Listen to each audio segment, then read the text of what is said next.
नमस्कृत्य नरं चैव नरोत्तमं देवीं सरस्वतीं व्यासं ततो जयमुदीरयेत्। ओम नमो भगवते वासुदेवाय। ओम नमः पितामहाय। ओम नमः प्रजापतिभ्यः। ओम नमः कृष्णद्वैपायनाय। ओम नमः सर्वविघ्नविनायकेभ्यः।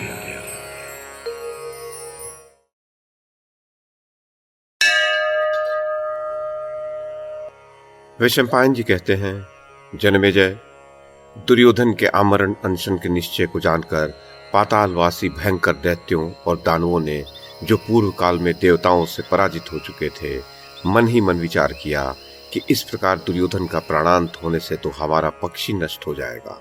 अतः उसे अपने पास बुलाने के लिए मंत्र विद्या में निपुण दैत्यों ने उस समय बृहस्पति और शुक्राचार्य के द्वारा वर्णित तथा अथर्ववेद में प्रतिपादित मंत्रों द्वारा अग्नि विस्तार साध्य यज्ञ कर्म का अनुष्ठान आरंभ किया और आरण्यक उपनिषद में जो मंत्र जप से युक्त हवनादि क्रियाएं बताई गई हैं उनका भी संपादन किया। तब दृढ़ता पूर्वक व्रत का पालन करने वाले वेद वेदांगों के पारंगत विद्वान ब्राह्मण एकाग्रचित हो मंत्रोच्चारण पूर्वक प्रज्वलित अग्नि में घृत और क्षीर की आहुति देने लगे। राजन, कर्म की सिद्धि होने पर वहां यज्ञ कुंड से उस समय एक अत्यंत अद्भुत कृत्या जभाई लेती हुई प्रकट हुई और बोली, मैं क्या करूं? तब दैत्यों ने प्रसन्नचित होकर उससे कहा, तू प्रायोपवेशन करते हुए धृतराष्ट्र पुत्र राजा दुर्योधन को यहां ले आ। जनमेजय, जो आज्ञा कहकर वह कृत्या तत्काल वहां से प्रस्थित हुई और पलक मारते जहां राजा दुर्योधन था वहां पहुंच गई। फिर राजा को साथ ले 2 ही घड़ी में वापस रसातल आ पहुंची और दानवों को उसके लाए जाने की सूचना दे दी। राजा दुर्योधन को लाया गया देख सब दानव रात्रि में एकत्र हुए। उनके मन में प्रसन्नता भरी थी और नेत्र हर्षातिरेक से कुछ खिल उठे थे। उन्होंने दुर्योधन से अभिमान पूर्वक कहा, भरतवंश का भार वहन करने वाले महाराज सुयोधन, आप सदा शूरवीरों तथा महामना पुरुषों से घिरे रहते हैं, फिर आपने ये आमरण उपवास करने का साहस क्यों किया? आत्महत्या करने वाला पुरुष तो अधोगति को प्राप्त होता है और लोक में उसकी निंदा होती है, जो अयश फैलाने वाली है। जो अभिष्ट कार्यों के विरुद्ध पड़ते हों, जिनमें बहुत पाप भरे हों तथा जो जड़ मूल सहित अपना विनाश करने वाले हों, ऐसे आत्महत्या आदि अशुभ कर्मों में आप जैसे बुद्धिमान पुरुष प्रवृत्त नहीं होते। राजन, आपका यह आत्महत्या संबंधी विचार धर्म, अर्थ तथा सुख, यश, प्रताप और पराक्रम का नाश करने वाला तथा शत्रुओं का हर्ष बढ़ाने वाला है। अतः इसे रोकिए।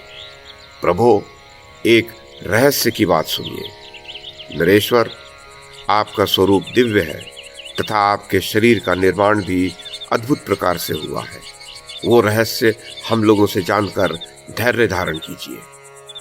राजन, पूर्व काल में हम लोगों ने तपस्या द्वारा भगवान शंकर की आराधना करके आपको प्राप्त किया था। आपके शरीर का पूर्व भाग, जो नाभि से ऊपर का है, वज्र समूह से बना हुआ है। वह किसी भी अस्त्र शस्त्र से विदीर्ण नहीं हो सकता। अनघ, उसी प्रकार आपका नाभि से नीचे का शरीर पार्वती देवी ने पुष्पमय बनाया है, जो अपने रूप सौंदर्य से स्त्रियों के मन को मोहने वाला है।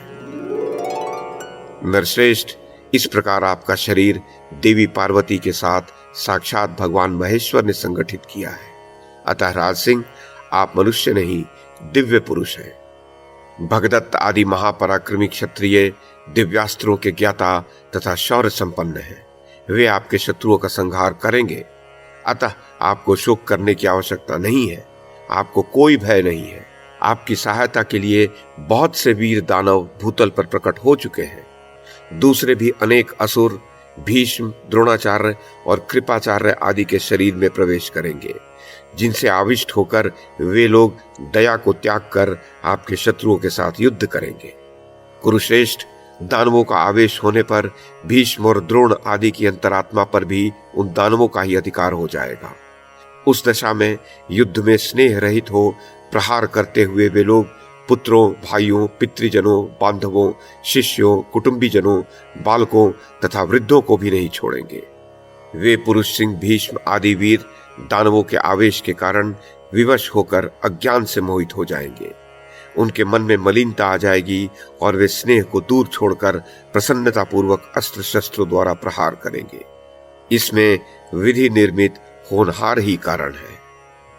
एक दूसरे के विरुद्ध भाषण करते हुए वे सब योद्धा कहेंगे, आज तू मेरे हाथों से जीवित नहीं बच सकता। कुरुश्रेष्ठ इस प्रकार सभी अस्त्र शस्त्रों की वर्षा करते हुए पराक्रम पर डटे रहेंगे और परस्पर होड़ लगाकर जनसंहार करेंगे।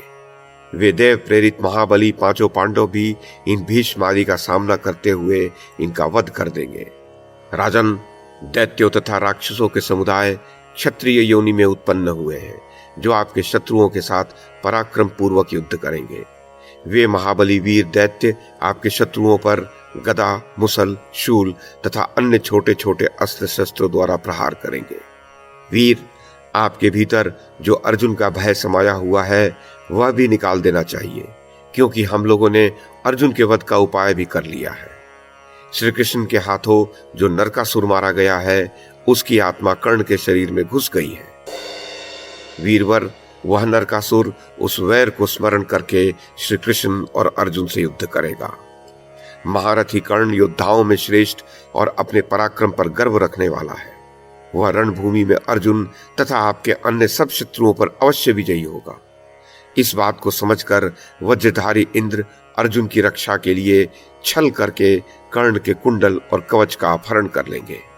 इसी कारण से हम लोगों ने भी 1,00,000 दैत्यों तथा राक्षसों को इस कार्य में लगा रखा है, जो संक्षप्तक नाम से विख्यात है। वे वीर अर्जुन को मार डालेंगे, अतः आप शोक न करें। नरेश्वर, आपको इस पृथ्वी का निष्कंटक राज्य भोगना है। कुरुनंदन, आप विषाद न करें, यह आपको शोभा नहीं देता। आपके नष्ट हो जाने पर तो हमारे पक्ष का ही नाश हो जाएगा। वीरवर, जाइए और अन्यथा विचार न करें। देखिए, देवताओं ने पांडवों का आश्रय ले रखा है, परंतु हमारी गति तो सदा आप ही है।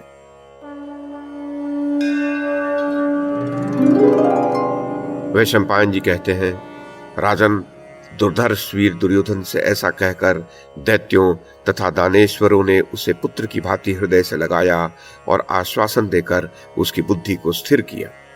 भारत, तत्पश्चात प्रिय वचन बोलकर उन्होंने दुर्योधन को जाने के लिए आज्ञा देते हुए कहा, अब आप जाइए और शत्रुओं पर विजय प्राप्त कीजिए।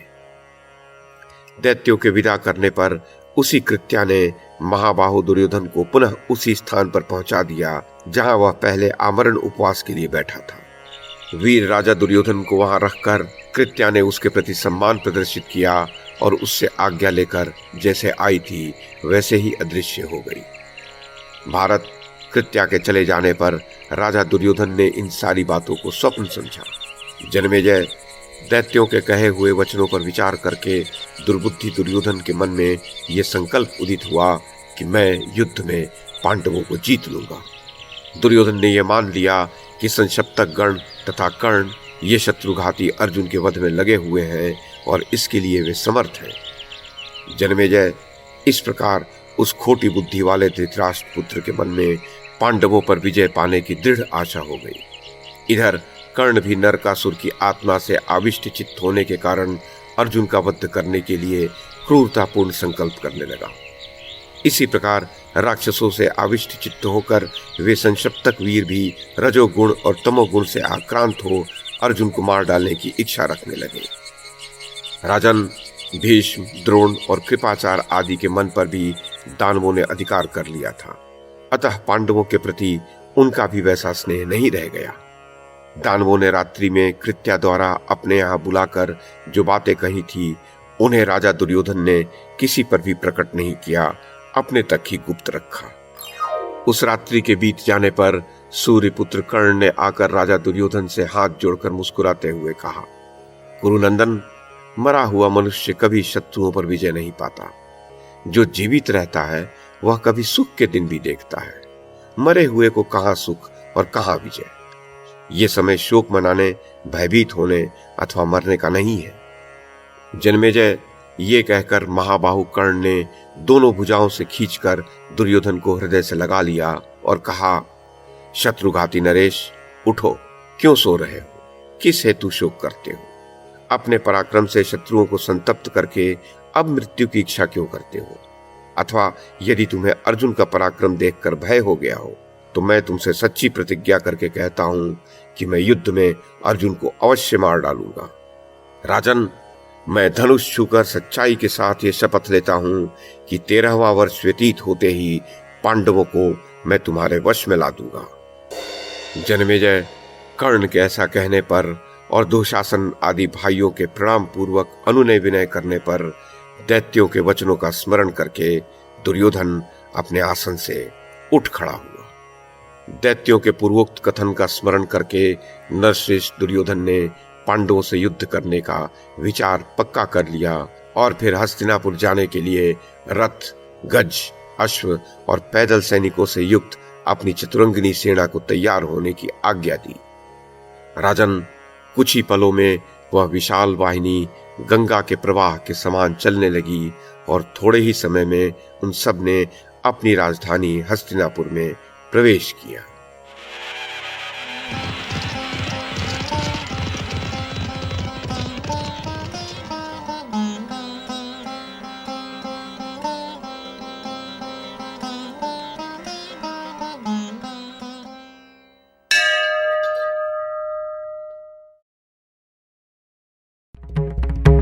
YouTube के माध्यम से महाभारत की कथा को एक श्रृंखला के रूप में प्रस्तुत करने का हमारा ये प्रयास यदि आपको सराहनीय लगा हो तो कृपया इस कड़ी को लाइक और शेयर करें, चैनल को सब्सक्राइब करें और बेल आइकन को दबाएं। साथ में अन्य लोगों को भी देखने के लिए प्रेरित करें।